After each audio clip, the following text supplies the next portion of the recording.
series de VIP pour une nouvelle vidéo. Et aujourd'hui on se retrouve pour de nouveau pour le site tomsguide.fr. Donc ça fait un petit moment que je vous ai pas fait de vidéo.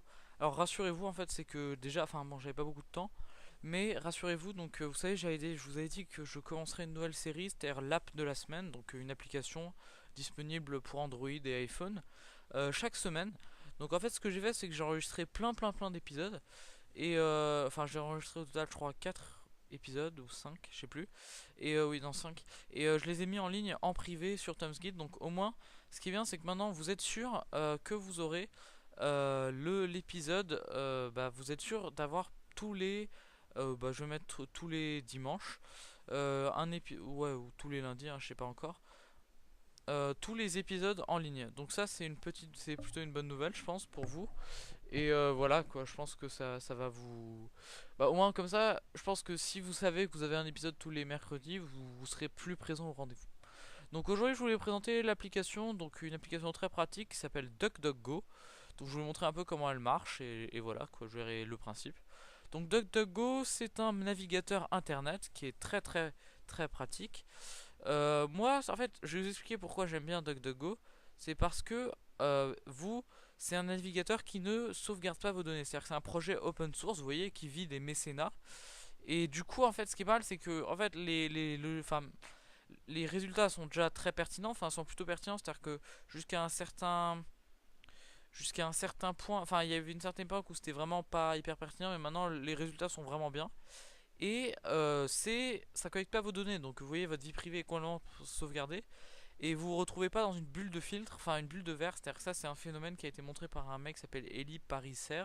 Je vous recommande son livre qui est très intéressant et qui montre qu'en fait, comme le but de Google c'est de personnaliser complètement votre internet, comme vous cliquez forcément, enfin la plupart du temps sur le premier résultat, et ben vous vous retrouvez dans une sorte de cycle infernal où vous vous retrouvez à toujours cliquer sur un truc qui a un rapport avec le truc d'avant.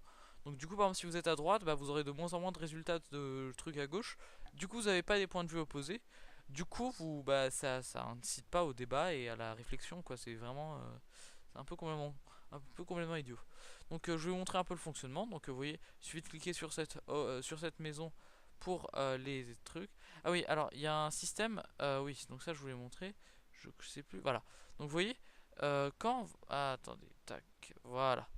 Quand vous appuyez sur un point d'exclamation, vous voyez, il y a toutes sortes de raccourcis en fait. C'est par exemple si vous tapez sur Y, T, et vous allez arriver directement sur YouTube. Donc vous voyez, ça facilite beaucoup la vie, c'est-à-dire que c'est un un navigateur, vous voyez, privé, il n'y a pas d'historique. Donc du coup, il a fallu trouver un système alternatif. Donc par exemple, Amazon, évidemment, vous voyez, direct, vous voyez, c'est très bien fait. Donc D, je pense que ça doit être Dailymotion. Daily. Voilà, Dailymotion, vous voyez, tout est proposé directement. Donc franchement, vous voyez, c'est un système plutôt simple pour arriver directement à ces sites. Et donc du coup, moi je trouve que c'est pas mal. Sur votre page d'accueil, vous aurez donc pas Google, hein, comme d'hab, vous aurez juste le moteur de recherche. Mais vous voyez, vous avez quelques articles plutôt marrants, je trouve. Sinon, vous avez des settings, enfin des settings. Qu'est-ce que je voulais dire? Non, vous avez des paramètres évidemment, comme d'habitude.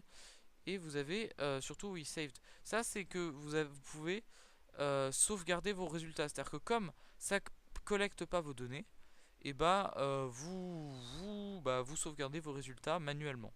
Donc bon, vous voyez, c'est pas une application très compliquée à utiliser, mais c'est quand même une application bien utile parce que bon, le but avant tout cette émission, c'est pas vraiment de vous montrer comment ça fonctionne, hein, c'est plutôt de vous présenter des applications utiles. Donc si ça vous a plu, n'hésitez pas à liker ou à commenter ou à vous abonner à la chaîne tomsguide.fr. Si vous avez des remarques, n'hésitez pas à les faire passer en commentaire. Et sur ce, moi je vous dis salut et à une prochaine vidéo.